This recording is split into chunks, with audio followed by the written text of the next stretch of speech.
So let us now discuss about the geometries of various molecules on the basis of VSEPR theory. VSEPR के basis पे कैसे किसी भी molecule की geometry हम लोग फाइंड करेंगे. तो फाइंड करने से पहले कुछ इंपॉर्टेंट पॉइंट्स हैं, कुछ ज्योमेट्रीज हैं जो आपको याद होनी चाहिए.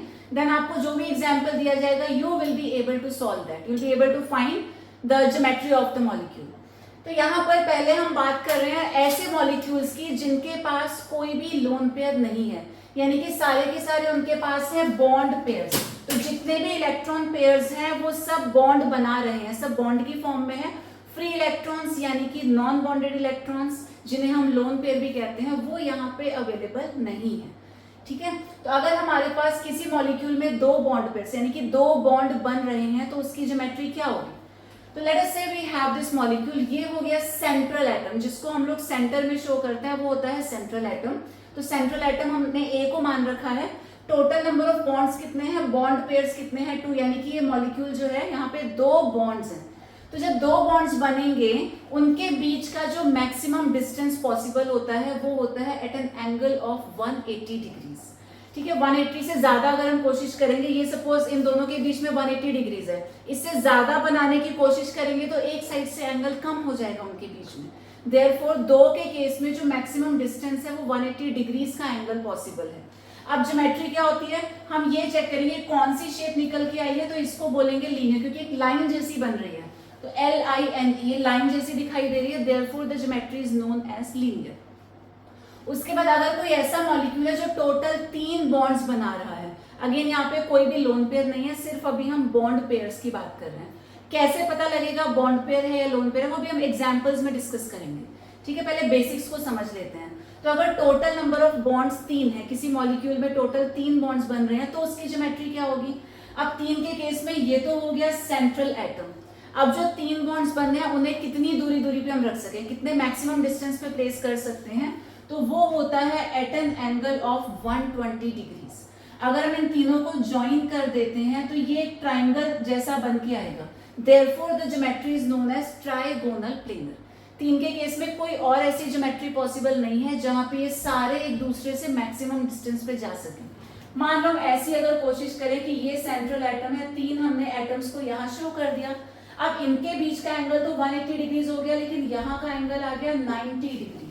90 डिग्रीज में काफी ज्यादा रिपल्शन होता है. अगर 100 डिग्री से ज्यादा का एंगल है तो मॉलिक्यूल स्टेबल होगा, लेकिन अगर एंगल जो है 100 से कम हो जाता है तो वहां पे रिपल्शन रहता है. तो 3 के केस में ऐसी ज्योमेट्री नहीं हो पाएगी. तो मैक्सिमम जो एंगल आता है वो 120 डिग्री आएगा एक ट्राइंगल की शेप में. Therefore the geometry is trigonal planar. Similarly अगर नंबर ऑफ बॉन्ड्स 4 हैं, किसी मॉलिक्यूल में 4 बॉन्ड्स बन रहे हैं, अब 4 के केस में हमारे पास क्या क्या पॉसिबिलिटी है कि हम उनको एक स्क्वायर की फॉर्म में अरेंज कर दें. चारों को मिलाकर ये सेंट्रल एटम है, अगर हम इस तरीके से अटैच कर देते हैं, इन सबको ज्वाइन करके देखेंगे तो ये एक स्क्वायर जैसा बन गया, स्क्वायर प्लेनर. लेकिन इनके बीच का एंगल कितना हो गया, this angle will again come out to be 90 degrees. तो 100 से कम हो गया, जहां पे रिपल्शन बहुत ज्यादा होगा तो मॉलिक्यूल कैसा हो जाएगा, अनस्टेबल. तो यानी कि अगर टोटल 4 बॉन्ड्स हम स्क्वायर के फॉर्म में तो अरेंज नहीं कर सकते, तो कैसे करेंगे. उसके लिए हमारे पास एक स्पेशल ज्योमेट्री होती है जिसको हम बोलते हैं टेट्राहेड्रल, दिस वे. ठीक है, 3D है, थोड़ा सा बोर्ड पे समझ पाना मुश्किल है, हमें लग रहा होगा बहुत पास है, बट एक्चुअली कुछ इस टाइप का अरेंजमेंट ये होता है. तो ये जो एंगल है ये 100 से ज्यादा होता है, this is about 109 point something, 109.4 या 5 होता है. तो ये एंगल 100 से ज्यादा हो गया, स्टेबिलिटी बढ़ गई. और यहाँ भी आप देख सकते हैं ये एंगल भी काफी 120 के आसपास है. Therefore this geometry is stable. तो 4 के केस में कभी भी जो ज्योमेट्री है वो स्क्वायर जैसी फॉर्म नहीं होगी. 4 के केस में हमेशा the geometry will be tetrahedral. उसके बाद किसी मॉलिक्यूल में अगर हमारे पास नंबर ऑफ बॉन्ड्स 5 है, टोटल 5 बॉन्ड्स बन रहे हैं, तो यहाँ पे आप याद रखना आपने 3+2 में उसको डिवाइड कर देना है. तो 3 एक जैसे होंगे और 2 एक जैसे होंगे. ठीक है, तो ये आ गया सेंट्रल मैटर. अब ये 3 एटम्स को हमने एक प्लेन में रखा है, इसको ज्वाइन करेंगे तो ये क्या बन गया, ट्राइंगल जैसा बना, इसको हमने बोल दिया ट्राइगोनल. तो सेंटर में एक ट्राइंगल जैसा है. अब एक बॉन्ड ऊपर की तरफ है, इसको यहाँ ज्वाइन कर देंगे, ये बनेगा एक पिरामिड. कभी भी ट्राइंगुलर बेस के ऊपर एक ट्राइंगल होता है तो उस ज्योमेट्री को हम पिरामिड बोलते हैं. तो इसको ज्वाइन करेंगे, एक ट्राइंगल ऊपर बन जाएगा, पिरामिड हो गया. ऐसे एक ट्राइंगल ये नीचे की तरफ बनेगा, एक और पिरामिड हो गया. सेंटर में ट्राइंगल और 2 आ रहे हैं pyramids, therefore the geometry is trigonal bipyramidal. यहाँ अगर समझ में नहीं आए तो थोड़ा हम यहाँ पे समझ लेते हैं। तो ये हमारे पास एक ट्राइंगल है, ठीक है। इस ट्राइंगल में ये मान लेते हैं सेंट्रल एटम है यहाँ पर। अब सेंट्रल एटम ने एक यहाँ बॉन्ड बनाया, एक यहाँ बॉन्ड बनाया, एक यहाँ बॉन्ड बनाया, इस तरीके से।